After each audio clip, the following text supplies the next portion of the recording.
할렐루야! 2022년 11월 30일 수요일 말씀을 함께 나누려고 합니다. 먼저 기도하겠습니다. 주님, 이 시간 주님의 말씀을 듣고자 모였습니다. 이 시간 성령님 임재하여 주시고 우리의 마음을 주장하여 주옵소서. 온전히 마음과 뜻과 정성 모두어 예배드리기를 원하오며 예수님의 이름으로 기도드립니다. 아멘. 오늘은 요한복음 6장 말씀 함께 나누려고 합니다. 그 후에 예수께서 디베랴의 갈릴리 바다 건너편으로 가심에 큰 무리가 따르니 이는 병자들에게 행하시는 표적을 보았음이러라. 예수께서 산에 오르사 제자들과 함께 거기 앉으시니 마침 유대인의 명절인 유월절이 가까운지라. 예수께서 눈을 들어 큰 무리가 자기에게로 오는 것을 보시고 빌립에게 이르시되 우리가 어디서 떡을 사서 이 사람들을 먹이겠느냐 하시니 이렇게 말씀하심은 친히 어떻게 하실지를 아시고 빌립을 시험하고자 하심이라. 빌립이 대답하되 각 사람으로 조금씩 받게 할지라도 200데나리온의 떡이 부족하리이다. 제자 중 하나 고 시몬 베드로의 형제 안드레가 예수께 여짜오되 여기 한 아이가 있어 보리떡 5개와 물고기 2마리를 가지고 있나이다. 그러나 그것이 이 많은 사람에게 얼마나 되겠사옵나이까. 예수께서 이르시되 이 사람들로 앉게 하라 하시니 그곳에 잔디가 많은지라 사람들이 앉으니 수가 5,000명쯤 되더라. 예수께서 떡을 가져 축사하신 후에 앉아있는 자들에게 나눠주시고 물고기도 그렇게 그들의 원대로 주시니라.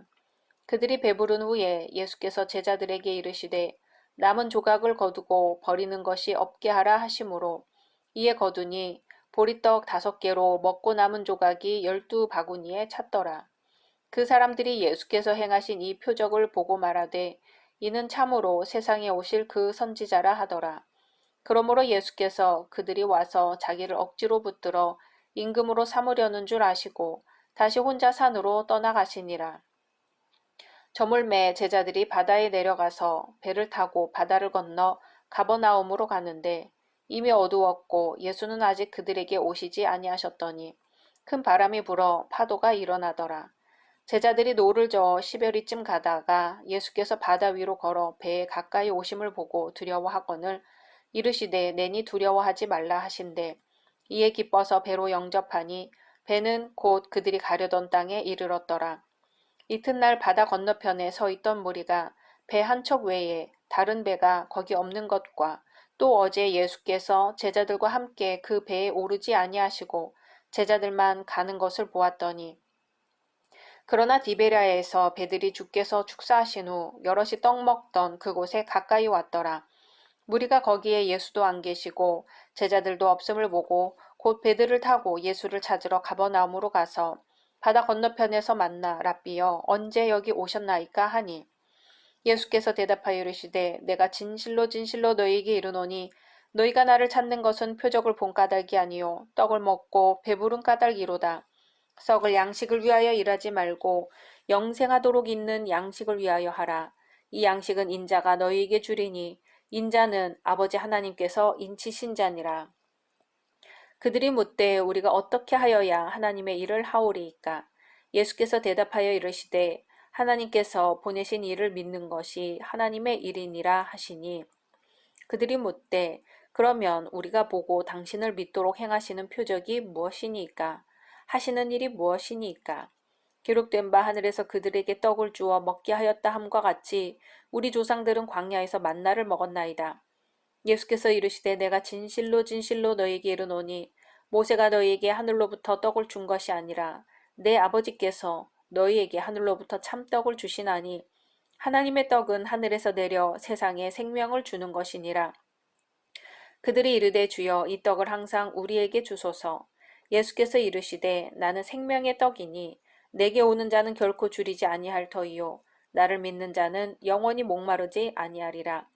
그러나 내가 너희에게 이르기를 너희는 나를 보고도 믿지 아니하는도다 하였느니라. 아버지께서 내게 주시는 자는 다 내게로 올 것이요 내게 오는 자는 내가 결코 내쫓지 아니하리라. 내가 하늘에서 내려온 것은 내 뜻을 행하려 함이 아니요 나를 보내신 이의 뜻을 행하려 함이니라. 나를 보내신 이의 뜻은 내게 주신 자 중에 내가 하나도 잃어버리지 아니하고 마지막 날에 다시 살리는 이것이니라. 내 아버지의 뜻은 아들을 보고 믿는 자마다 영생을 얻는 이것이니 마지막 날에 내가 이를 다시 살리리라 하시니라. 자기가 하늘에서 내려온 떡이라 하심으로 유대인들이 예수에 대하여 수군거려 이르되 이는 요셉의 아들 예수가 아니냐. 그 부모를 우리가 아는데 자기가 지금 어찌하여 하늘에서 내려왔다 하느냐. 예수께서 대답하여 이르시되 너희는 서로 수군거리지 말라. 나를 보내신 아버지께서 이끌지 아니하시면 아무도 내게 올 수 없으니 오는 그를 내가 마지막 날에 다시 살리리라. 선지자의 글에 그들이 다 하나님의 가르치심을 받으리라 기록되었은즉 아버지께 듣고 배운 사람마다 내게로 오느니라. 이는 아버지를 본 자가 있다는 것이 아니니라. 오직 하나님에게서 온 자만 아버지를 보았느니라. 진실로 진실로 너희에게 이르노니 믿는 자는 영생을 가졌나니 내가 곧 생명의 떡이니라. 너희 조상들은 광야에서 만나를 먹었어도 죽었거니와 이는 하늘에서 내려오는 떡이니 사람으로 하여금 먹고 죽지 아니하게 하는 것이니라. 나는 하늘에서 내려온 살아있는 떡이니 사람이 이 떡을 먹으면 영생하리라. 내가 줄 떡은 곧 세상의 생명을 위한 내 살이니라 하시니라. 그러므로 유대인들이 서로 다투어 이르되 이 사람이 어찌 능히 자기 살을 우리에게 주어 먹게 하겠느냐. 예수께서 이르시되 내가 진실로 진실로 너희에게 이르노니 인자의 살을 먹지 아니하고 인자의 피를 마시지 아니하면 너희 속에 생명이 없느니라.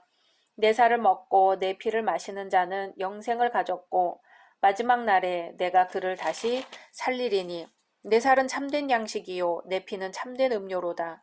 내 살을 먹고 내 피를 마시는 자는 내 안에 거하고 나도 그의 안에 거하나니 살아계신 아버지께서 나를 보내심에 내가 아버지로 말미암아 사는 것 같이 나를 먹는 그 사람도 나로 말미암아 살리라. 이것은 하늘에서 내려온 떡이니 조상들이 먹고도 죽은 그것과 같지 아니하여 이 떡을 먹는 자는 영원히 살리라. 이 말씀은 예수께서 가버나움 회당에서 가르치실 때에 하셨느니라. 제자 중 여럿이 듣고 말하되 이 말씀은 어렵도다. 누가 들을 수 있느냐 한데 예수께서 스스로 제자들이 이 말씀에 대하여 수군거리는 줄 아시고 이르시되 이 말이 너희에게 걸림이 되느냐. 그러면 너희는 인자가 이전에 있던 곳으로 올라가는 것을 본다면 어떻게 하겠느냐. 살리는 것은 영이니 육은 무익하니라. 내가 너희에게 이른 말은 영이요 생명이라. 그러나 너희 중에 믿지 아니하는 자들이 있느니라 하시니 이는 예수께서 믿지 아니하는 자들이 누구며 자기를 팔 자가 누구인지 처음부터 아심이러라. 또 이르시되 그러므로 전에 너희에게 말하기를 내 아버지께서 오게 하여 주지 아니하시면 누구든지 내게 올 수 없다 하였노라 하시니라. 그때부터 그의 제자 중에서 많은 사람이 떠나가고 다시 그와 함께 다니지 아니하더라. 예수께서 12 제자에게 이르시되 너희도 가려느냐? 시몬 베드로가 대답하되 주여 영생의 말씀이 주께 있사오니 우리가 누구에게로 가오리이까? 우리가 주는 하나님의 거룩하신 자이신 줄 믿고 알았사옵나이다. 예수께서 대답하시되 내가 너희 12를 택하지 아니하였느냐? 그러나 너희 중에 한 사람은 마귀니라 하시니 이 말씀은 가룟 시몬의 아들 유다를 가리키심이라. 그는 12 중에 하나로 예수를 팔 자러라. 아멘. 오늘 말씀 제목은 예수는 황금알을 낳는 거위인가입니다. 오늘 말씀 전반부에는 떡 5개와 물고기 2마리로 5,000명을 먹이고도 남을 만큼의 큰 표적을 행하신 장면이 나옵니다. 천지가 개벽할 만하고 속이 다 후련한 귀한 말씀을 들었지만 배가 고팠던 이 무리에게는 당장 먹을 양식이 필요했습니다. 이때 예수께서 이적을 행하시자 이들은 안도의 한숨을 쉬었죠. 그리고 급한 불을 끄고 나자 이제는 인간적인 면모를 보이기 시작합니다. 이 무리들은 이렇게 생각한 것 같아요. 이렇게 큰 기적을 행하는 사람이라면 자신들이 지금껏 착취와 억압의 고통 속에서 힘들어 했으니 이제부터는 자신들이 먹고 사는 문제 역시 해결해 줄 거라는 그런 기대를 하게 된 거죠. 그래서 지금처럼 로마 식민지 백성으로 사는 게 아니라 독립국가를 세워 좋은 날을 보게 해줄 거라는 기대를 한 것 같습니다. 그래서 예수님을 자기들의 왕으로 옹립하려는 마음들을 가졌을 겁니다. 예수님은 사람들의 이런 기대와 속셈을 알아차리셨습니다. 15절에 그러므로 예수께서 그들이 와서 자기를 억지로 붙들어 임금으로 삼으려는 줄 아시고 다시 혼자 산으로 떠나가시니라. 아멘. 사람들은 예수님 보기를 황금알을 낳는 거위를 보듯이 본 거지요. 예수님이 행하시는 이적 행위들을 자기들 것으로 하고 싶어서 예수님을 왕으로 삼고 싶었습니다. 이런 마음을 간파하신 예수님은 혼자서 산으로 떠나가십니다. 여기서 우리는 몇 가지 생각해 볼 수 있어요. 첫째로 예수님을 왕으로 삼고자 했던 무리의 속셈을 알 수 있습니다. 황금알을 낳는 거위 이야기 다 아시죠? 주인은 하루에 하나씩 황금알을 낳아주던 거위를 아꼈습니다. 그러다 욕심이 생겼어요. 거위 뱃속을 열어보면 더 많은 금덩이를 얻을 수 있을 거라고 생각해서 거위를 죽이지만 막상 배를 열어보니 다른 거위와 다를 바가 없었던 거예요. 마치 이것처럼 백성들도 예수님을 자신들의 왕으로 삼아 자기들의 온갖 어려움을 모두 내어 맡기고 싶었죠.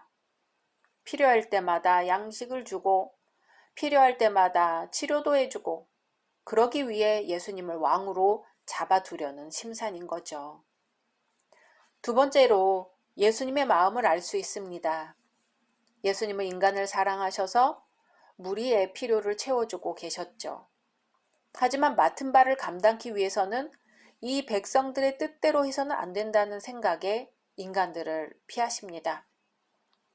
보통 사람이라면 자기를 왕으로 옹립하려는 시도에 대해 기쁨으로 받아들였을 법하지만 예수님은 예수님이 걸어가실 길을 묵묵히 걸어가실 뿐입니다. 우리는 혹 나에게 그런 기회가 왔다면 어떻게 했을까 생각해 볼 수 있습니다. 우리는 예수님이라면 이때 어떻게 했을까를 항상 생각해야 할 것입니다. 세 번째로 예수께서 기도하러 산으로 피하신 것을 보면서 우리는 깨달을 바가 있습니다. 즉 유혹을 벗어나기 위해 그 자리를 피해서 가신 곳이 산이었어요. 예수께서는 백성들이 지나치게 의존하려는 시도를 할 때마다 그 자리를 피해 산으로 홀로 가시곤 했습니다. 산은 기도하는 자리였고 하나님과 대화하는 자리였고 휴식을 취할 수 있는 유일한 곳이었습니다. 동상이몽이라는 말이 있지요. 예수님과 따르는 무리들은 겉으로는 비슷해 보여도 속으로 바라는 것이 전혀 다릅니다. 교회 안에도 함께 예배드리지만 참 다른 사람들이 모여 있어요. 보이는 행사에 관심이 더 있는 사람, 헌신하고 봉사하는 것에 더 관심이 있는 사람, 예수를 찾던 무리처럼 복을 바라는 사람 등등 다양한 사람들이 있습니다. 하지만 예수님처럼 영생하도록 있는 양식을 위하여 일하고 있는지 늘 돌아봐야 할 것입니다. 나 개인은 하나님을 믿고 교회에 다닌다고 하면서 어떤 자세를 가지고 다녔을까요? 내 안에 예수의 마음이 있는가? 영생하도록 있는 양식을 위하여 일하고 있는가? 주님은 말씀하십니다. 너희는 이 마음을 품으라. 곧 예수 그리스도의 마음이니. 아멘. 우리 말씀 생각하면서 기도하겠습니다. 주님, 이 시간 주님 앞에 고개를 숙입니다. 오병이어의 기적을 보고 우리 삶에도 그런 기적이 일어나길 간절히 바라며 하루하루 먹을 육신의 양식만 구하려 애썼음을 고백합니다. 주님, 이 시간 바라오니 저희에게 일용할 양식을 허락하시되 더욱 영생하도록 있는 양식을 구하고 바라게 하옵소서. 그리고 범사에 예수의 마음을 품고 살아가게 하옵소서. 예수님의 이름으로 기도드립니다. 아멘.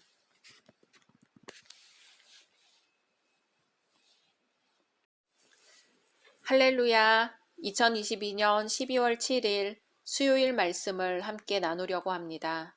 먼저 기도하겠습니다. 주님, 이 시간 주님의 말씀을 듣고자 모였습니다. 이 시간 성령님 임재하여 주시고 우리의 마음을 주장하여 주옵소서. 온전히 마음과 뜻과 정성 모두어 예배드리기를 원하오며 예수님의 이름으로 기도드립니다. 아멘. 오늘의 말씀은 요한복음 7장입니다. 그 후에 예수께서 갈릴리에서 다니시고 유대에서 다니려 아니하심은 유대인들이 죽이려 함이러라. 유대인의 명절인 초막절이 가까운지라. 그 형제들이 예수께 이르되 당신이 행하는 일을 제자들도 보게 여기를 떠나 유대로 가소서. 스스로 나타나기를 구하면서 묻혀서 일하는 사람이 없나니 이 일을 행하려 하거든 자신을 세상에 나타내소서 하니 이는 그 형제들까지도 예수를 믿지 아니함이러라. 예수께서 이르시되 내 때는 아직 이르지 아니하였거니와 너희 때는 늘 준비되어 있느니라. 세상이 너희를 미워하지 아니하되 나를 미워하나니 이는 내가 세상의 일들을 악하다고 증언함이라. 너희는 명절에 올라가라. 내 때가 아직 차지 못하였으니 나는 이 명절에 아직 올라가지 아니하노라. 이 말씀을 하시고 갈릴리에 머물러 계시니라. 그 형제들이 명절에 올라간 후에 자기도 올라가시되 나타내지 않고 은밀히 가시니라.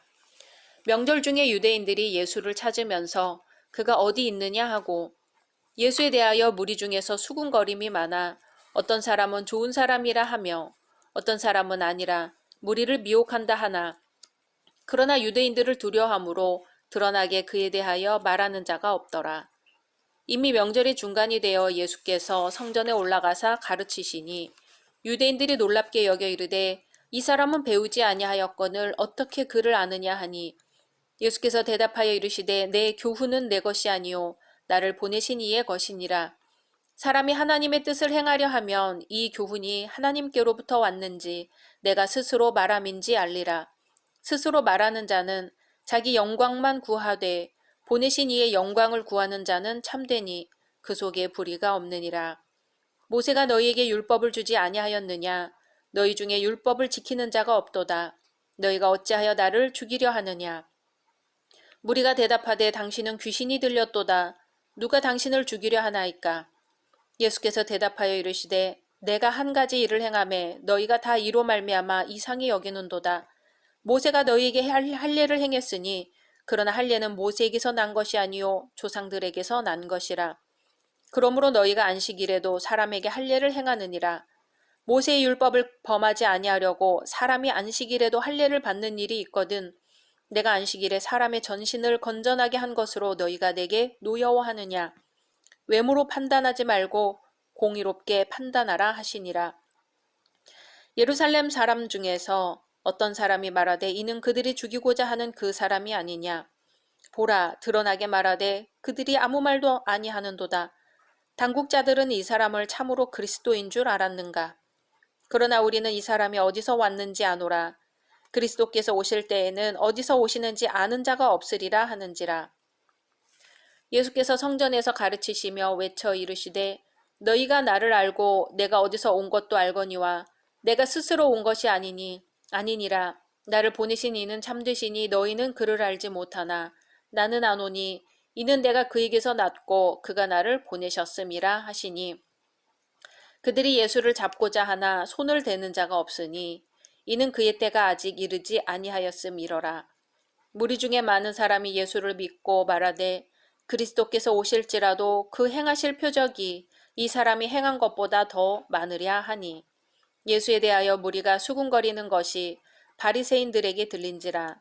대제사장들과 바리새인들이 그를 잡으려고 아랫사람들을 보내니 예수께서 이르시되 내가 너희와 함께 조금 더 있다가 나를 보내신 이에게로 돌아가겠노라. 너희가 나를 찾아도 만나지 못할 터이요 나 있는 곳에 오지도 못하리라 하시니 이에 유대인들이 서로 묻되 이 사람이 어디로 가기에 우리가 그를 만나지 못하리요 헬라인 중에 흩어져 사는 자들에게로 가서 헬라인을 가르칠 터인가. 나를 찾아도 만나지 못할 터이요 나 있는 곳에 오지도 못하리라 한 이 말이 무슨 말이냐 하니라. 명절 끝날 곧 큰 날에 예수께서 서서 외쳐 이르시되 누구든지 목마르거든 내게로 와서 마시라. 나를 믿는 자는 성경의 이름과 같이 그 배에서 생수의 강이 흘러나오리라 하시니 이는 그를 믿는 자들이 받을 성령을 가리켜 말씀하신 것이라. 예수께서 아직 영광을 받지 않으셨으므로 성령이 아직 그들에게 계시지 아니하시더라. 이 말씀을 들은 무리 중에 어떤 사람은 이 사람이 참으로 그 선지자라 하며 어떤 사람은 그리스도라 하며 어떤 이들은 그리스도가 어찌 갈릴리에서 나오겠느냐. 성경에 이르기를 그리스도는 다윗의 씨로 또 다윗이 살던 마을 베들레헴에서 나오리라 하지 아니하였느냐 하며 예수로 말미암아 무리 중에서 쟁론이 되니 그 중에는 그를 잡고자 하는 자들도 있으나 손을 대는 자가 없었더라. 아랫사람들이 대제사장들과 바리새인들에게로 오니 그들이 묻되 어찌하여 잡아오지 아니하였느냐. 아랫사람들이 대답하되 그 사람이 말하는 것처럼 말한 사람은 이때까지 없었나이다 하니 바리새인들이 대답하되 너희도 미혹되었느냐. 당국자들이나 바리새인 중에 그를 믿는 자가 있느냐. 율법을 알지 못하는 이 무리는 저주를 받은 자로다. 그 중에 한 사람 곧 전에 예수께 왔던 니고데모가 그들에게 말하되 우리 율법은 사람의 말을 듣고 그 행한 것을 알기 전에 심판하느냐. 그들이 대답하여 이르되 너도 갈릴리에서 왔느냐. 찾아보라. 갈릴리에서는 선지자가 나지 못하느니라 하였더라. 아멘. 여성들 사이에서는 미용실에 머리를 다듬으러 갈 때 옷을 잘 차려입고 가는 것이 좋다는 생각이 있는 것 같습니다. 물론 다는 아니겠지만요. 얼른 생각하기에는 머리를 하지만 머리카락이며 약품 따위가 떨어지기 쉬우니 평상복 차림이 나을 것 같지만 실제 그런 차림으로 미용실을 찾았다가는 후회하기 십상이라는 것입니다. 같은 돈을 지불하고도 영 형편없는 대우를 받게 되기 때문입니다. 우스운 이야기지만 어떤 사람이 험한 작업을 하느라 온몸이 땀투성이가 되어가지고는 목욕탕을 찾았다가 거절을 당했다는 이야기도 있습니다. 그곳은 고급 목욕탕이라서 손님처럼 지저분한 사람은 목욕을 할 수 없다고 한 것이지요. 우리처럼 평범한 사람들뿐만 아니라 지혜로운 사람으로 알려진 공자도 외모로 사람을 판단하는 실수를 저질렀다고 합니다. 담태멸명이라는 사람이 제자가 되기를 소망하여 찾아왔는데 그가 어찌나 못생겼던지 제자로 받아들이기를 망설인 것입니다. 결국은 그의 정성이 하도 지극해서 허락하긴 했지만 장차 크게 될 것을 기대하지는 않았다고 해요.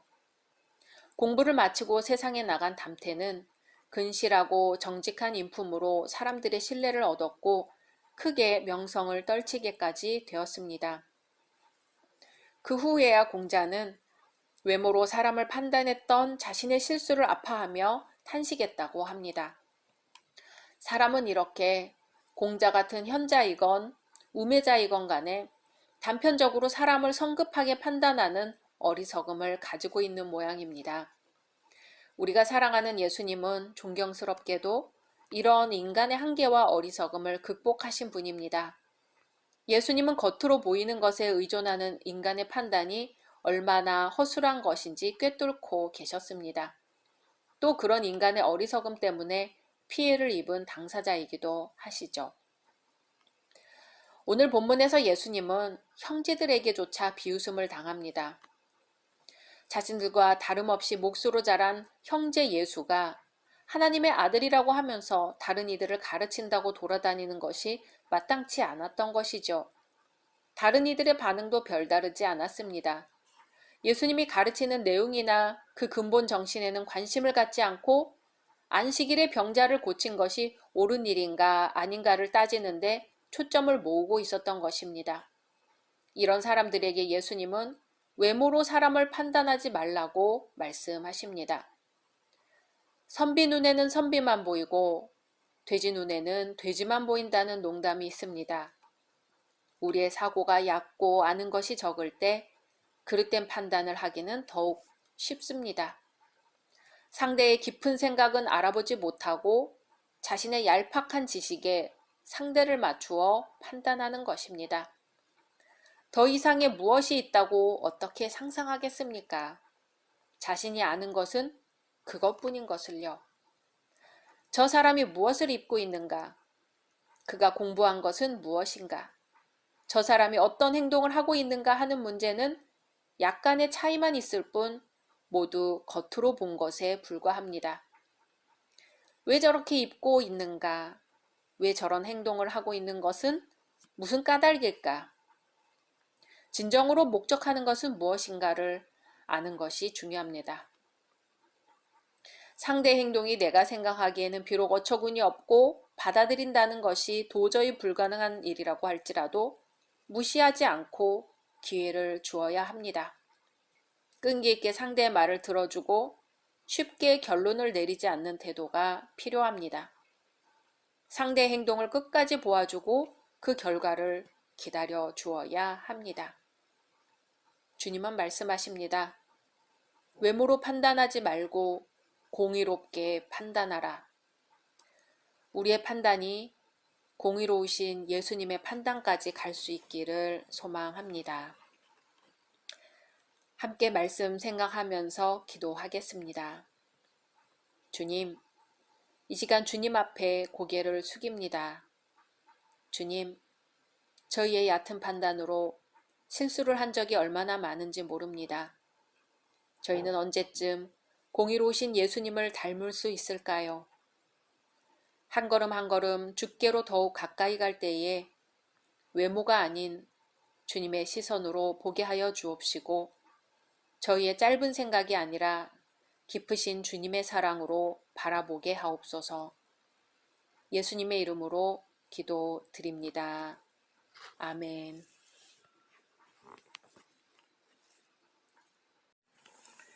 할렐루야. 2022년 12월 14일 수요일 말씀을 함께 나누려고 합니다.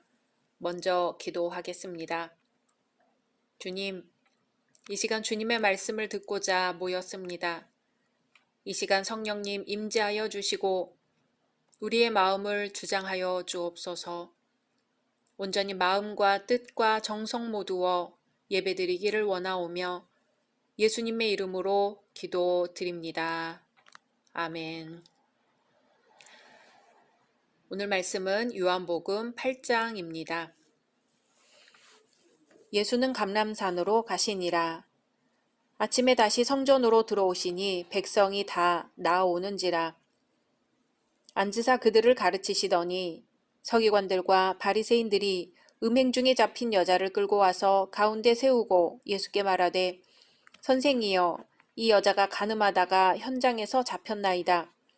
모세는 율법에 이러한 여자를 돌로 치라 명하였거니와 선생은 어떻게 말하겠나이까?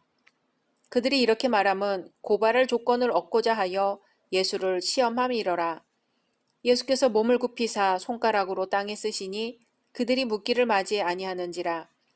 이에 일어나 이르시되 너희 중에 죄 없는 자가 먼저 돌로 치라 하시고 다시 몸을 굽혀 손가락으로 땅에 쓰시니 그들이 이 말씀을 듣고 양심의 가책을 느껴 어른으로 시작하여 젊은이까지 하나씩 하나씩 나가고 오직 예수와 그 가운데 섰는 여자만 남았더라. 예수께서 일어나사 여자 외에 아무도 없는 것을 보시고 이르시되 여자여, 너를 고발하던 그들이 어디 있느냐? 너를 정죄한 자가 없느냐? 대답하되 주여 없나이다. 예수께서 이르시되 나도 너를 정죄하지 아니하노니 가서 다시는 죄를 범하지 말라 하시니라. 예수께서 또 말씀하여 이르시되 나는 세상의 빛이니 나를 따르는 자는 어둠에 다니지 아니하고 생명의 빛을 얻으리라. 바리새인들이 이르되 내가 너를 위하여 증언하니 내 증언은 참되지 아니하도다. 예수께서 대답하여 이르시되 내가 나를 위하여 증언하여도 내 증언이 참되니 나는 내가 어디서 오며 어디로 가는 것을 알거니와 너희는 내가 어디서 오며 어디로 가는 것을 알지 못하느니라. 너희는 육체를 따라 판단하나 나는 아무도 판단하지 아니하노라. 만일 내가 판단하여도 내 판단이 참되니 이는 내가 혼자 있는 것이 아니요 나를 보내신 이가 나와 함께 계심이라. 너희 율법에도 두 사람의 증언이 참되다 기록되었으니 내가 나를 위하여 증언하는 자가 되고 나를 보내신 아버지도 나를 위하여 증언하시느니라. 이에 그들이 묻되 네 아버지가 어디 있느냐? 예수께서 대답하시되 너희는 나를 알지 못하고 내 아버지도 알지 못하는도다. 나를 알았더라면 내 아버지도 알았으리라. 이 말씀은 성전에서 가르치실 때에 헌금함 앞에서 하셨으나 잡는 사람이 없으니 이는 그의 때가 아직 이르지 아니하였음이러라. 다시 이르시되 내가 가리니 너희가 나를 찾다가 너희 죄 가운데서 죽겠고 내가 가는 곳에는 너희가 오지 못하리라. 유대인들이 이르되 그가 말하기를 내가 가는 곳에는 너희가 오지 못하리라 하니 그가 자결하려는가. 예수께서 이르시되 너희는 아래에서 났고 나는 위에서 났으며 너희는 이 세상에 속하였고 나는 이 세상에 속하지 아니하였느니라. 그러므로 내가 너희에게 말하기를 너희가 너희 죄 가운데서 죽으리라 하였노라. 너희가 만일 내가 그인 줄 믿지 아니하면 너희 죄 가운데서 죽으리라. 그들이 말하되 네가 누구냐? 예수께서 이르시되 나는 처음부터 너희에게 말하여 온 자니라. 내가 너희에게 대하여 말하고 판단할 것이 많으나 나를 보내신 이가 참되심에 내가 그에게 들은 그것을 세상에 말하노라 하시되 그들은 아버지를 가리켜 말씀하신 줄을 깨닫지 못하더라. 이에 예수께서 이르시되 너희가 인자를 든 후에 내가 그인 줄을 알고 또 내가 스스로 아무것도 하지 아니하고 오직 아버지께서 가르치신 대로 이런 것을 말하는 줄도 알리라. 나를 보내신 이가 나와 함께 하시도다. 나는 항상 그가 기뻐하시는 일을 행함으로 나를 혼자 두지 아니하셨느니라. 이 말씀을 하심에 많은 사람이 믿더라. 그러므로 예수께서 자기를 믿은 유대인들에게 이르시되 너희가 내 말에 거하면 참으로 내 제자가 되고 진리를 알지니 진리가 너희를 자유롭게 하리라. 그들이 대답하되 우리가 아브라함의 자손이라 남의 종이 된 적이 없거늘 어찌하여 우리가 자유롭게 되리라 하느냐. 예수께서 대답하시되 진실로 진실로 너희에게 이르노니 죄를 범하는 자마다 죄의 종이라. 종은 영원히 집에 거하지 못하되 아들은 영원히 거하나니 그러므로 아들이 너희를 자유롭게 하면 너희가 참으로 자유로우리라. 나도 너희가 아브라함의 자손인 줄 아노라. 그러나 내 말이 너희 안에 있을 곳이 없으므로 나를 죽이려 하는도다. 나는 내 아버지에게서 본 것을 말하고 너희는 너희 아비에게서 들은 것을 행하느니라. 대답하여 이르되 우리 아버지는 아브라함이라 하니 예수께서 이르시되 너희가 아브라함의 자손이면 아브라함이 행한 일들을 할 것이거늘 지금 하나님께 들은 진리를 너희에게 말한 사람인 나를 죽이려 하는도다. 아브라함은 이렇게 하지 아니하였느니라. 너희는 너희 아비가 행한 일들을 하는도다. 대답하되 우리가 음란한 데서 나지 아니하였고 아버지는 한 분뿐이시니 곧 하나님이시로다. 예수께서 이르시되 하나님이 너희 아버지였으면 너희가 나를 사랑하였으리니 이는 내가 하나님께로부터 나와서 왔음이라. 나는 스스로 온 것이 아니요 아버지께서 나를 보내신 것이니라. 어찌하여 내 말을 깨닫지 못하느냐. 이는 내 말을 들을 줄 알지 못함이로다. 너희는 너희 아비 마귀에게서 났으니 너희 아비의 욕심대로 너희도 행하고자 하느니라. 그는 처음부터 살인한 자요 진리가 그 속에 없으므로 진리에 서지 못하고 거짓을 말할 때마다 제 것으로 말하나니 이는 그가 거짓말쟁이요 거짓의 아비가 되었음이라. 내가 진리를 말하므로 너희가 나를 믿지 아니하는도다. 너희 중에 누가 나를 죄로 책잡겠느냐? 내가 진리를 말하는데도 어찌하여 나를 믿지 아니하느냐? 하나님께 속한 자는 하나님의 말씀을 듣나니 너희가 듣지 아니함은 하나님께 속하지 아니하였음이로다. 유대인들이 대답하여 이르되 우리가 너를 사마리아 사람이라 또는 귀신이 들렸다 하는 말이 옳지 아니하냐. 예수께서 대답하시되 나는 귀신 들린 것이 아니라 오직 내 아버지를 공경하빈거늘 너희가 나를 무시하는도다. 나는 내 영광을 구하지 아니하나 구하고 판단하시는 이가 계시니라. 진실로 진실로 너희에게 이르노니 사람이 내 말을 지키면 영원히 죽음을 보지 아니하리라. 유대인들이 이르되 지금 내가 귀신 들린 줄을 아노라.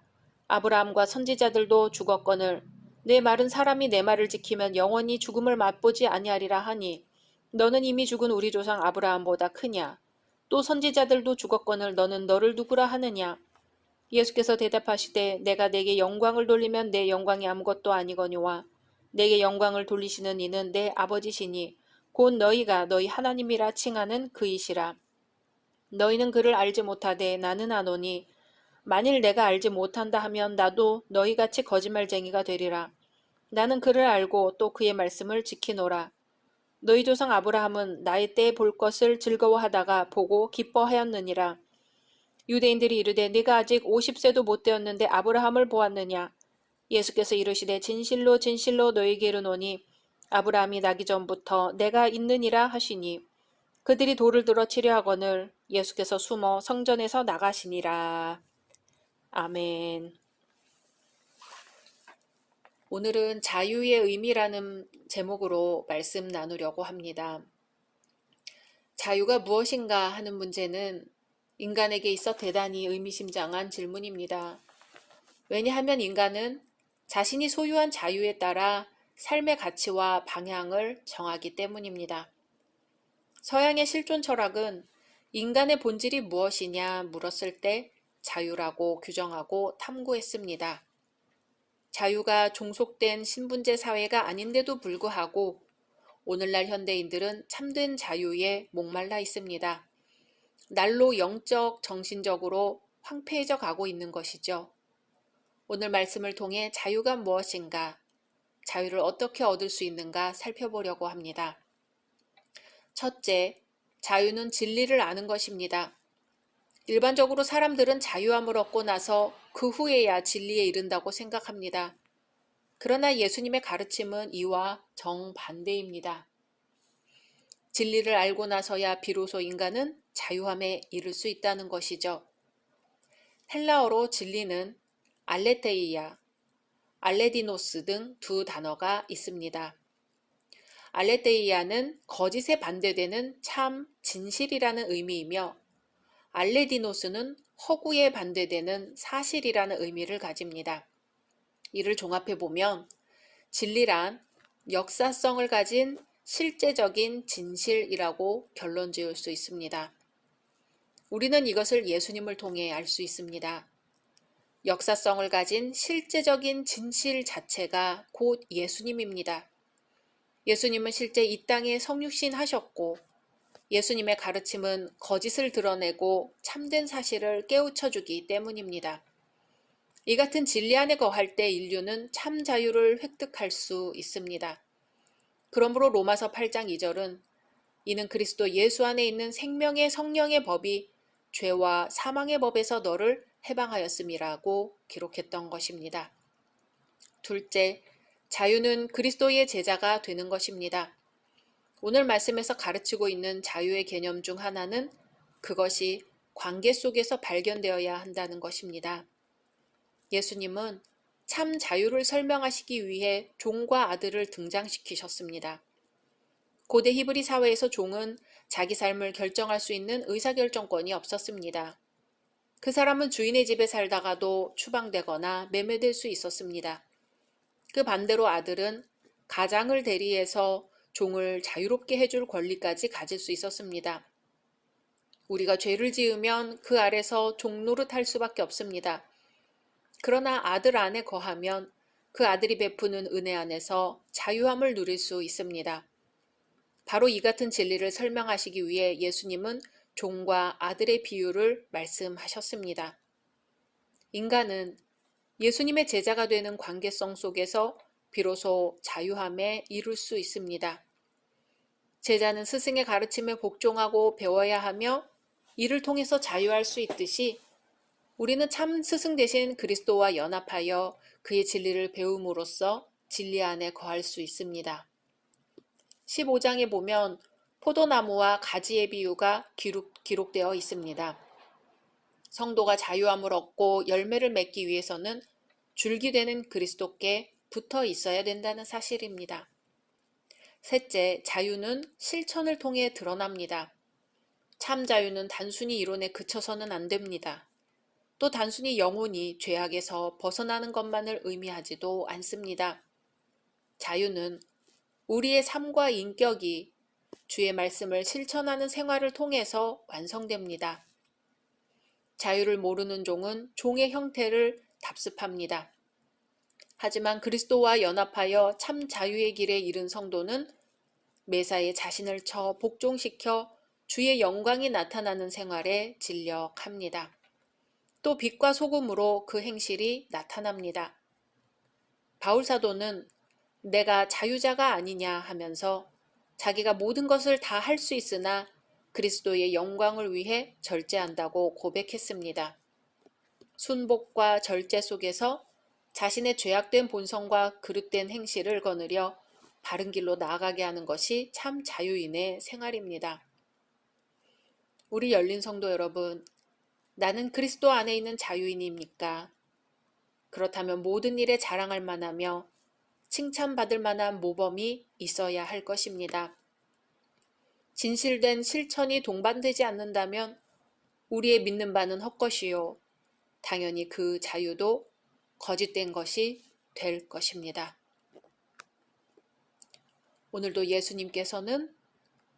예수님과 깊이 교제하며 우리가 참 자유에 이르기를 기다리고 계십니다. 말씀 생각하면서 기도하겠습니다. 주님, 이 시간 주님 앞에 고개를 숙입니다. 참 자유를 구하면서도 매인 바 종의 삶을 벗어나지 못하고 있음을 고백합니다. 주님, 이 시간 구하오니 저희에게 진리의 영을 부어주시사 참 자유하게 하옵소서. 진리를 알고 주님과 하나 되어 자유의 삶을 살도록 도와주옵소서. 예수님의 이름으로 기도드립니다. 아멘. 할렐루야. 2022년 12월 21일 수요일 말씀을 함께 나누려고 합니다. 먼저 기도하겠습니다. 주님, 이 시간 주님의 말씀을 듣고자 모였습니다. 이 시간 성령님 임재하여 주시고 우리의 마음을 주장하여 주옵소서. 온전히 마음과 뜻과 정성 모두어 예배드리기를 원하오며 예수님의 이름으로 기도드립니다. 아멘. 오늘의 말씀은 요한복음 9장입니다. 예수께서 길을 가실 때에 날 때부터 맹인된 사람을 보신지라. 제자들이 물어 이르되 랍비여, 이 사람이 맹인으로 난 것이 누구의 죄로 인함이니이까? 자기니이까 그의 부모니이까? 예수께서 대답하시되 이 사람이나 그 부모의 죄로 인한 것이 아니라 그에게서 하나님이 하시는 일을 나타내고자 하심이라. 때가 아직 낮음에 나를 보내신 이의 일을 우리가 하여야 하리라. 밤이 오리니 그때는 아무도 일할 수 없느니라. 내가 세상에 있는 동안에는 세상의 빛이로라. 이 말씀을 하시고 땅에 침을 뱉어 진흙을 이겨 그의 눈에 바르시고 이르시되 실로암 못에 가서 씻으라 하시니 실로암은 번역하면 보냄을 받았다는 뜻이라. 이에 가서 씻고 밝은 눈으로 왔더라. 이웃 사람들과 전에 그가 거린인 것을 보았던 사람들이 이르되 이는 앉아서 구걸하던 자가 아니냐.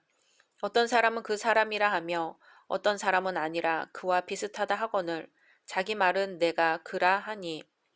그들이 묻되 그러면 내 눈이 어떻게 떠졌느냐. 대답하되 예수라 하는 그 사람이 진흙을 이겨 내 눈에 바르고 나더러 실로암에 가서 씻으라 하기에 가서 씻었더니 보게 되었노라. 그들이 이르되 그가 어디 있느냐. 이르되 알지 못하노라 하니라. 그들이 전에 맹인이었던 사람을 데리고 바리새인들에게 갔더라. 예수께서 진흙을 이겨 눈을 뜨게 하신 날은 안식일이라. 그러므로 바리새인들도 그가 어떻게 보게 되었는지를 물으니 이르되 그 사람이 진흙을 내 눈에 바르매 내가 씻고 보나이다 하니. 바리새인 중에 어떤 사람은 말하되 이 사람이 안식일을 지키지 아니하니 하나님께로부터 온 자가 아니라 하며, 어떤 사람은 말하되 죄인으로서 어떻게 이러한 표적을 행하겠느냐 하여 그들 중에 분쟁이 있었더니, 이에 맹인되었던 자에게 다시 묻되 그 사람이 내 눈을 뜨게 하였으니 너는 그를 어떠한 사람이라 하느냐. 대답하되 선지자니이다 하니. 유대인들이 그가 맹인으로 있다가 보게 된 것을 믿지 아니하고 그 부모를 불러 묻되 이는 너희 말에 맹인으로 났다 하는 너희 아들이냐. 그러면 지금은 어떻게 해서 보느냐. 그 부모가 대답하여 이르되 이 사람이 우리 아들인 것과 맹인으로 난 것을 아나이다. 그러나 지금 어떻게 해서 보는지 또는 누가 그 눈을 뜨게 하였는지 우리는 알지 못하나이다. 그에게 물어보소서. 그가 장성하였으니 자기 일을 말하리이다. 그 부모가 이렇게 말한 것은 이미 유대인들이 누구든지 예수를 그리스도로 시인하는 자는 출교하기로 결의하였으므로 그들을 무서워함이러라. 이러므로 그 부모가 말하기를 그가 장성하였으니 그에게 물어보소서 하였더라. 이에 그들이 맹인이었던 사람을 두 번째 불러 이르되 너는 하나님께 영광을 돌리라. 우리는 이 사람이 죄인인 줄 아노라. 대답하되 그가 죄인인지 내가 알지 못하나 한 가지 아는 것은 내가 맹인으로 있다가 지금 보는 그것이니이다. 그들이 이르되 그 사람이 내게 무엇을 하였느냐? 어떻게 내 눈을 뜨게 하였느냐? 대답하되 내가 이미 일렀어도 듣지 아니하고 어찌하여 다시 듣고자 하나이까? 당신들도 그의 제자가 되려 하나이까? 그들이 욕하여 이르되 너는 그의 제자이나 우리는 모세의 제자라. 하나님이 모세에게는 말씀하신 줄을 우리가 알거니와 이 사람은 어디서 왔는지 알지 못하노라. 그 사람이 대답하여 이르되 이상하다. 이 사람이 내 눈을 뜨게 하였으되 당신들은 그가 어디서 왔는지 알지 못하는도다. 하나님이 죄인의 말을 듣지 아니하시고 경건하여 그의 뜻대로 행하는 자의 말은 들으시는 줄을 우리가 아나이다. 창세 이후로 맹인으로 난 자의 눈을 뜨게 하였다 함을 듣지 못하였으니 이 사람이 하나님께로부터 오지 아니하였으면 아무 일도 할 수 없으리이다. 그들이 대답하여 이르되 내가 온전히 죄 가운데서 나서 우리를 가르치느냐 하고 이에 쫓아내어 보내니라. 예수께서 그들이 그 사람을 쫓아냈다 하는 말을 들으셨더니 그를 만나사 이르시되 내가 인자를 믿느냐?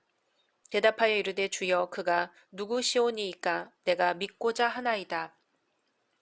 예수께서 이르시되 내가 그를 보았거니와 지금 너와 말하는 자가 그이니라. 이르되 주여 내가 믿나이다 하고 절하는지라. 예수께서 이르시되 내가 심판하러 이 세상에 왔으니 보지 못하는 자들은 보게 하고 보는 자들은 맹인이 되게 하려 함이라 하시니 바리새인 중에 예수와 함께 있던 자들이 이 말씀을 듣고 이르되 우리도 맹인인가? 예수께서 이르시되 너희가 맹인이 되었더라면 죄가 없으려니와 본다고 하니 너희 죄가 그대로 있느니라. 아멘. 오늘은 하나님이 하시는 일이라는 제목으로 말씀 나누려고 합니다. 예부터 우리에게 심한 어려움이나 고난이 닥쳐왔을 때 사용되던 흔한 말 가운데 하나가 업보라는 말이 있죠. 이것은 한 사람이 그 자신이나 부모 혹은 조상이 과거에 지은 죄로 인하여 현재에 와서 고통과 고난을 받는다 하는 말입니다. 많은 사람들은 이것을 그냥 받아들여야만 하는 운명으로 생각해서 개선해 보려는 의지도 없이 그대로 순응하여 살아온 것으로 보입니다. 자신들에게 이런 일이 왜 일어났는지에 대해서 해결하려는 노력은 물론이고 그 원리에 대해서조차 알려고 하지 않았습니다. 성경에서도 보면 이런 업보에 대한 사상이 이스라엘 백성에게 어느 정도 있었음을 볼 수 있습니다. 예수님께서 사역하실 당시에 이스라엘 백성은 날 때부터 시각 장애인이었던 자를 보면서 이렇게 시각 장애인 된 것이 자신의 죄나 혹은 그 부모의 죄로 인하여 하나님께 벌을 받는 것이라고 생각했습니다. 그렇다면 오늘날 우리 가운데 생기는 고난과 고통의 그 모든 상황들도 나의 죄로 인한 것일까요? 물론 전적으로 아니라고 할 수는 없을 것입니다. 이 문제에 대해서 예수님은 뭐라고 하셨을까요? 오늘 본문에서는 제자들이 날 때부터 시각장애인 된 자를 가리켜 이 자가 날 때부터 시각장애인 된 이유가 무엇입니까? 하고 물었습니다. 그러자 예수님은 이 질문에 대해 아주 간단하고도 명료하게 대답해 주셨습니다. 그것은 바로 하나님이 하시는 일을 우리에게 보여주시기 위함이라는 것입니다. 동방의 의인이라고 불리던 욥의 고난을 볼까요? 우리는 욥에게서 예수님의 말씀을 쉽게 이해할 수 있습니다. 욥은 하나님께 죄를 지었기 때문에 모든 것을 잃는 고난을 당했다고 생각되는 그런 사람이 아니었죠. 모든 그리스도인에게도 이런 경우는 예외가 될 수 없습니다. 누가 보아도 굳건한 믿음과 선량한 마음을 갖고 있는 사람에게 어느 누구도 경험해 보지 못한 고난이 다가올 수 있습니다. 그럴 때 그를 보는 사람들은 마음속으로 생각합니다. 어떻게 저런 사람에게 그와 같은 일이 생겼을까?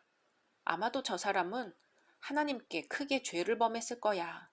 하고 그 사람이 당하는 고난을 그 사람의 죄로 전가해버리고 마는 것이죠. 그 일을 통해서 하나님께서 하시고자 하는 일은 간과한 채 말입니다.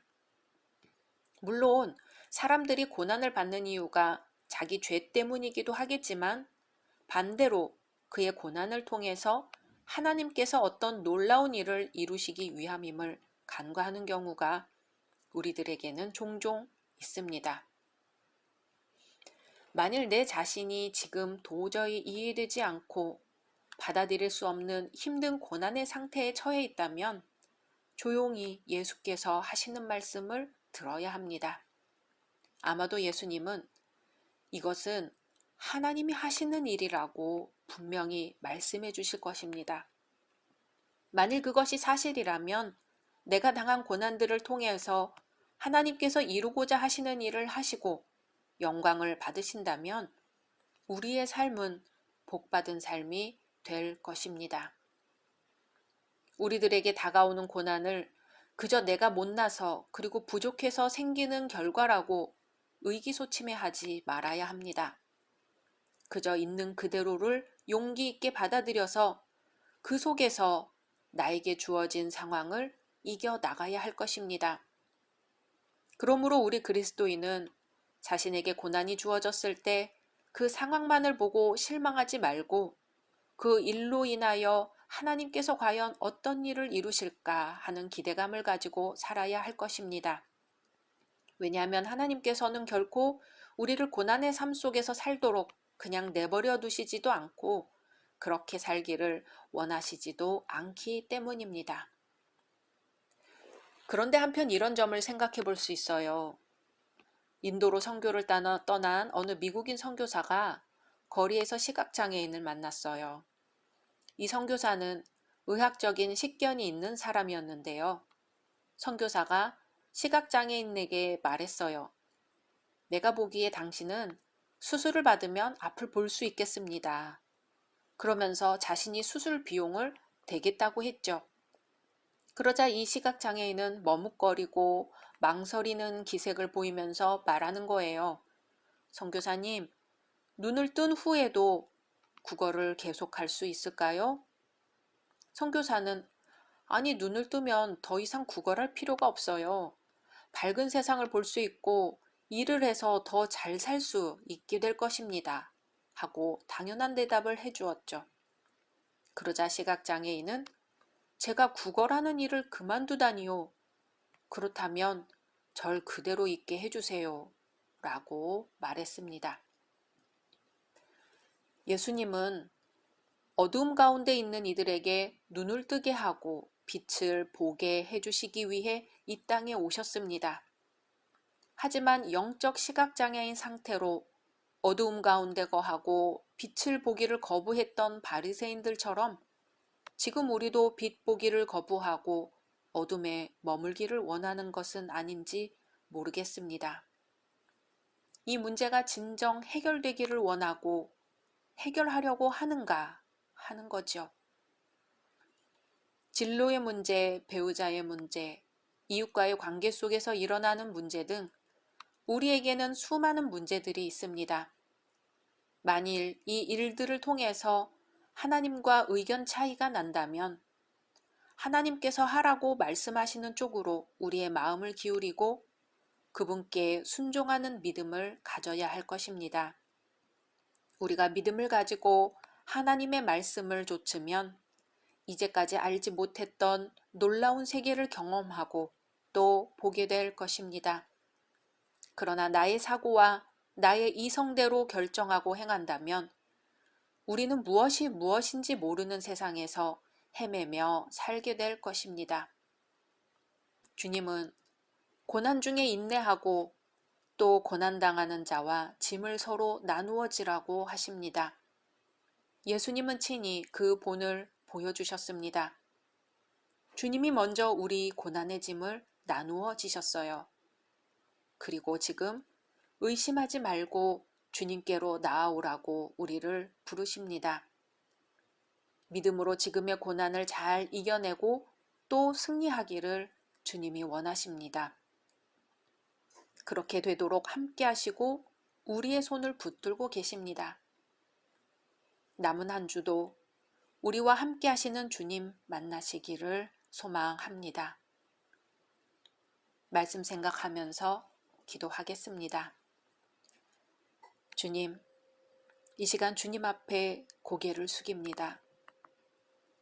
주님께서는 우리의 감겨진 눈을 뜨게 하시고자 할지라도 우리가 원하지 않아, 우리가 순종하지 않아 주님의 뜻을 그대로 받아들이지 못할 때가 너무나 많습니다. 그리고 그 고난을 이겨내기 위하여 주님을 붙들고 따르기보다는 그 고난을 죄로 생각하고 업보로 생각하며 주저앉아 있을 때가 너무나 많습니다. 그러나 주님, 다시 한번 저희의 손을 잡아주시고 저희의 감겨진 눈을 뜨게 하셔서 이 세상을 밝히 보게 하여 주시옵소서. 우리 주님을 만나고 주님을 바라보게 하여 주시옵소서. 그리하여 주님의 손을 붙들고 승리하는 삶을 살게 하여 주시옵소서. 우리 주 예수님의 이름으로 기도드립니다. 아멘. 할렐루야. 2022년 12월 28일 수요일 말씀을 함께 나누려고 합니다. 먼저 기도하겠습니다. 주님, 이 시간 주님의 말씀을 듣고자 모였습니다. 이 시간 성령님 임재하여 주시고 우리의 마음을 주장하여 주옵소서. 온전히 마음과 뜻과 정성 모두어 예배드리기를 원하오며 예수님의 이름으로 기도드립니다. 아멘. 오늘의 말씀은 요한복음 10장입니다. 내가 진실로 진실로 너희에게 이르노니 문을 통하여 양의 우리에 들어가지 아니하고 다른 데로 넘어가는 자는 절도며 강도요. 문으로 들어가는 이는 양의 목자라. 문지기는 그를 위하여 문을 열고 양은 그의 음성을 듣나니 그가 자기 양의 이름을 각각 불러 인도하여 내느니라. 자기 양을 다 내놓은 후에 앞서가면 양들이 그의 음성을 아는 고로 따라오되 타인의 음성은 알지 못하는 고로 타인을 따르지 아니하고 도리어 도망하느니라. 예수께서 이 비유로 그들에게 말씀하셨으나 그들은 그가 하신 말씀이 무엇인지 알지 못하니라. 그러므로 예수께서 다시 이르시되 내가 진실로 진실로 너희에게 말하노니 나는 양의 문이라. 나보다 먼저 온 자는 다 절도요 강도니 양들이 듣지 아니하였느니라.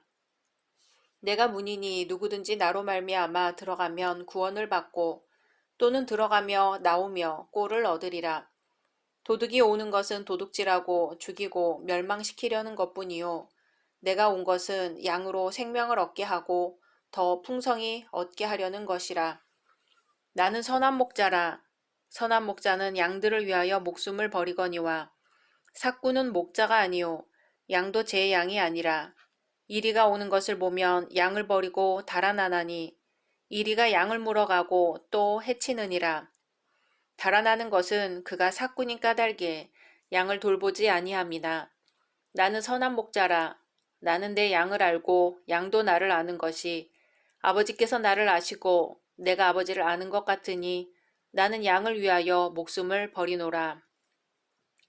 또 이 우리에 들지 아니한 다른 양들이 내게 있어 내가 인도하여야 할 터이니 그들도 내 음성을 듣고 한 무리가 되어 한 목자에게 있으리라.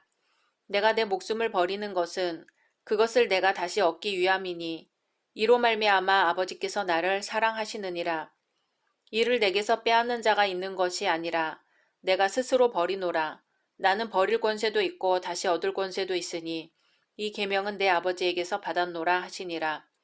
이 말씀으로 말미암아 유대인 중에 다시 분쟁이 일어나니 그 중에 많은 사람이 말하되 그가 귀신 들려 미쳤거늘 어찌하여 그 말을 듣느냐 하며 어떤 사람은 말하되 이 말은 귀신 들린 자의 말이 아니라 귀신이 맹인의 눈을 뜨게 할 수 있느냐 하더라. 예루살렘에 수전절이 이르니 때는 겨울이라.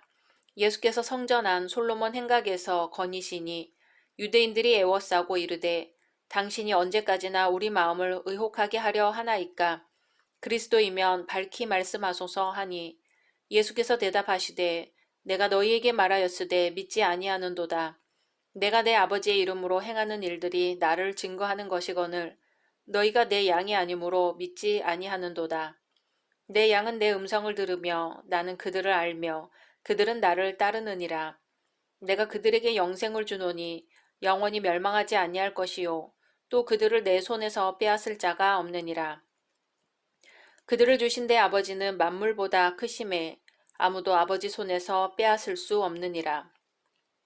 나와 아버지는 하나이니라 하신대 유대인들이 다시 돌을 들어 치려 하거늘 예수께서 대답하시되 내가 아버지로 말미암아 여러 가지 선한 일로 너희에게 보였거늘 그 중에 어떤 일로 나를 돌로 치려 하느냐. 유대인들이 대답하되 선한 일로 말미암아 우리가 너를 돌로 치려는 것이 아니라 신성 모독으로 인함이니 내가 사람이 되어 자칭 하나님이라 함이로라. 예수께서 이르시되 너희 율법에 기록된 바 내가 너희를 신이라 하였노라 하지 아니하였느냐. 성경은 패하지 못하나니 하나님의 말씀을 받은 사람들을 신이라 하셨거든. 하물며 아버지께서 거룩하게 하사 세상에 보내신 자가 나는 하나님의 아들이라 하는 것으로 너희가 어찌 신성 모독이라 하느냐. 만일 내가 내 아버지의 일을 행하지 아니하거든 나를 믿지 말려니와 내가 행하거든 나를 믿지 아니할지라도 그 일은 믿으라. 그러면 너희가 아버지께서 내 안에 계시고 내가 아버지 안에 있음을 깨달아 알리라 하시니 그들이 다시 예수를 잡고자 하였으나 그 손에서 벗어나 나가시니라. 다시 요단강 저편 요한이 처음으로 세례 베풀던 곳에 가사 거기 거하시니 많은 사람이 왔다가 말하되 요한은 아무 표적도 행하지 아니하였으나 요한이 이 사람을 가리켜 말한 것은 다 참이라 하더라.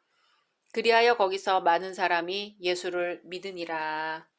아멘. 오늘은 주인의 음성을 들으라는 제목으로 말씀 나누려고 합니다.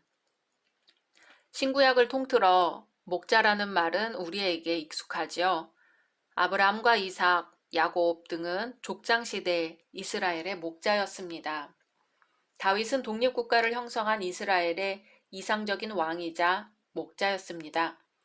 그런데 오늘 말씀에서 예수님은 느닷없이 당신을 가리켜 양의 문이라고 하십니다.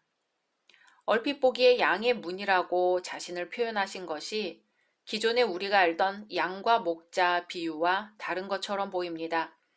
그러나 들여다보면 예수님은 그 뜻을 더욱 심화 발전시키고 계신 것을 알 수 있습니다. 당시 목축 풍습을 살펴보면 이해할 수 있는데요. 팔레스타인 지역에서는 종종 양과 목자가 빈들에서 밤을 지샐 경우가 있었습니다. 이럴 경우 목자는 양의 우리를 돌담으로 둘러쌌고 그 문은 별도로 만들지 않았습니다. 그 대신 자신이 직접 우리의 출입구에 야숙하면서 문 역할을 하였던 것이죠. 양의 출입을 자신이 직접 통제하고 양의 동태를 세밀히 관찰하기 위해서였습니다. 그러므로 목자를 통하지 아니하고는 양은 물론이거니와 어느 누구도 양 우리에 출입할 수 없었습니다. 양에게는 목자가 곧 생명과 안전의 유일한 통로였던 것입니다.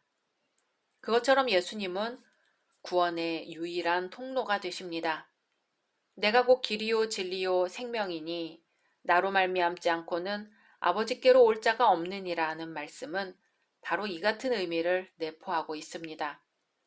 베드로 사도 역시 그리스도 이외에 구원을 얻을 다른 어떤 이름도 우리에게 없다고 단언하였습니다. 그러므로 누구든지 자신을 구세주로 자처하거나 복음 이외에 다른 것으로 구원받을 수 있다고 가르치는 자는 불법을 행하는 자가 됩니다. 이 말씀은 오늘날 한국 교계에 시사하는 바가 큽니다. 우후죽순처럼 자라나는 이단 종파는 자신의 교주를 메시아로 자처하기를 주저하지 않습니다. 생명과 진리의 문은 오직 그리스도 한 분뿐이라는 것이 확증되지 않는다면 우리의 믿음은 헛것이 될 것입니다. 선한 목자는 삭군과는 달리 자기 양들을 깊이 알며 그들 각자에게 개인적인 관심을 기울입니다. 실제로 팔레스타인 지방에서는 한 우리의 여러 주인이 자기 양들을 넣어두곤 했다고 합니다. 그럴 경우 목자는 자기 양들에게 이름을 붙여주어 다른 목자의 양들과 구별하였습니다. 하나님께서는 일찍이 모세에게 나는 이름으로도 너를 알고 라고 하셨습니다. 하나님은 우리에게 필요한 것이 무엇인지 내가 먼저 구하기도 전에 알고 계십니다. 이렇게 자기 양에 대해 주님은 세심하고도 총체적으로 아십니다. 선한 목자 되신 예수님은 앞장서서 양들을 인도하십니다. 그래서 앞에서 다가오는 맹수들의 습격이나 지형적인 위험을 피하게 하십니다. 구약에서도 하나님께서 출애굽하는 이스라엘 백성들 앞에 주님의 사자를 먼저 보내셨습니다. 우리는 이러한 목자를 알아야 되고 목자의 음성을 들어야 합니다. 어느 날인가 현관벨이 울려서 나가봤더니 두 사람이 서 있어요. 설문조사차 나왔으니 시간이 되면 질문에 답해달라고 했습니다. 오래 걸릴 것 같지 않아서 설문에 응했습니다. 설문지의 내용인즉 성경에 대한 우리들의 인식조사라는 것이었습니다. 대충 설문지 작성이 끝나자 그들 중 한 사람이 성경에 대하여 은근히 질문을 하는 거예요. 질문의 내용이 그다지 어려운 것은 아니었지만 일반 성도들이 교리적인 지식을 갖지 않은 채 대답하기에는 힘든 그런 내용들이었습니다. 안식일에 대한 문제, 유월절 제사에 대한 문제 등을 거론하면서 그러한 것들에 대해서 어떻게 생각하느냐고 질문했습니다. 그러한 일을 행하지 않으면 구원받은 것도 아니고 받을 수도 없으며 잘못된 신앙생활을 하고 있는 것이라고 말했습니다. 이것은 올바른 복음이 아니구나 싶었죠. 문제는 그들이 하는 말을 초신자들이나 성경 지식과 믿음이 부족한 사람들이 얼핏 듣게 되면 예수 그리스도의 복음을 말하고 있는 듯이 보이나 그 내용은 전혀 엉뚱한 것이어서 미혹되기 쉽다는 점입니다. 그들은 오히려 우리들의 신앙의 모습이 편협하게 형성되어 있다고 생각하면서 계속해서 자기들이 정한 교리를 이야기하려고 합니다. 이런 이단의 사설을 듣고 전하는 사람이 이들뿐만 아니라 우리 주변에 널리 퍼져 있습니다. 우리가 현대를 살아가다 보면 주님의 음성이 아닌 타인의 음성을 듣게 되는 경우가 참 자주 있습니다. 성경에서는 양들도 자기 주인의 음성과 타인의 음성을 구분할 줄 알아서 타인의 음성이 들리면 그를 따르지 않고 도망친다고 했습니다. 양은 자기 주인의 음성만을 쫓아 따르기 때문입니다. 양이 우리의 문으로 들어오셔서 우리를 인도하시는 분은 오직 예수 그리스도 한 분뿐입니다. 그 외에는 모두 절도며 강도입니다. 우리가 주인의 음성을 바로 알아 그 음성을 쫓아가기 위해서는 하나님, 예수 그리스도, 보혈의 능력, 죄 씻음, 구원, 복음 등에 대해서 올바로 아는 능력을 키워야 할 것입니다. 만일 올바로 알지 못하고 그에 대한 확신이 없다면 우리는 타인의 음성이 주님의 음성인 줄로 착각하고 그를 따르게 될 것입니다. 우리가 누구인가요? 우리는 바로 하나님의 독생자 예수 그리스도의 보혈로 죄에 씻음받고 그로 말미암아 영생을 얻은 사람들입니다.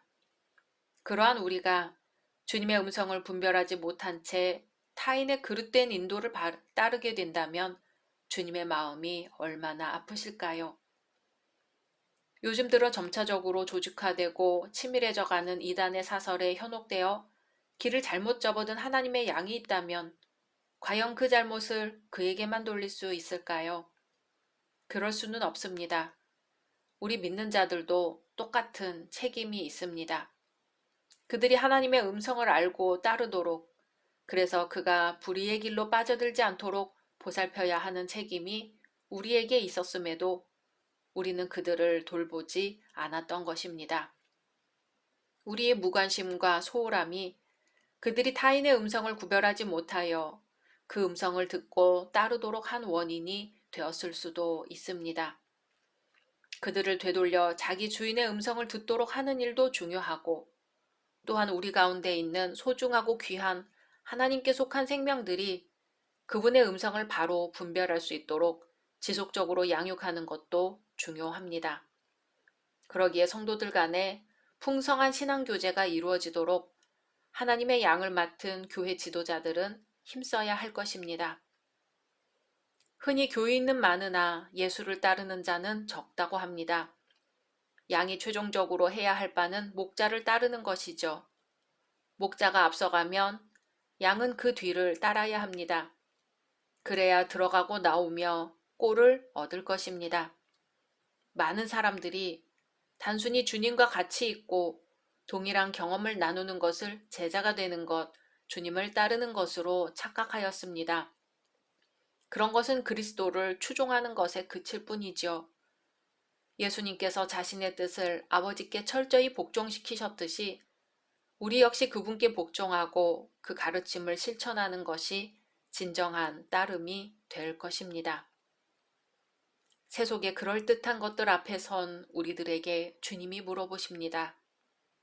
너희도 가려느냐? 오늘도 주님을 따른다는 것이 무엇인지 주님 앞에 깊이 묵상하며 진정 제자의 길을 걷는 남은 한 주 되시기를 소망합니다. 말씀 생각하면서 함께 기도하겠습니다. 주님, 이 시간 주님 앞에 고개를 숙입니다. 양의 문이 되신 또한 우리의 목자 되신 우리 주 예수님의 음성을 듣고 따르기를 원합니다. 주님의 음성이 아닌 것은 따르지 않게 하여 주시옵시고 주님이 부르실 때 예하고 따를 수 있는 믿음의 제자들이 다 될 수 있도록 인도하여 주시옵소서. 주님, 이 세상에 우리를 미혹하는 것들이 너무나 많이 있습니다. 그때마다 먼저 주님을 떠올리게 해주시고 주님의 말씀을 깨닫게 해주시고 주님의 말씀만을 따라 좌로나 우로나 치우치지 않고 오직 주의 길을 따라갈 수 있도록 인도하옵소서. 예수님의 이름으로 기도드립니다. 아멘.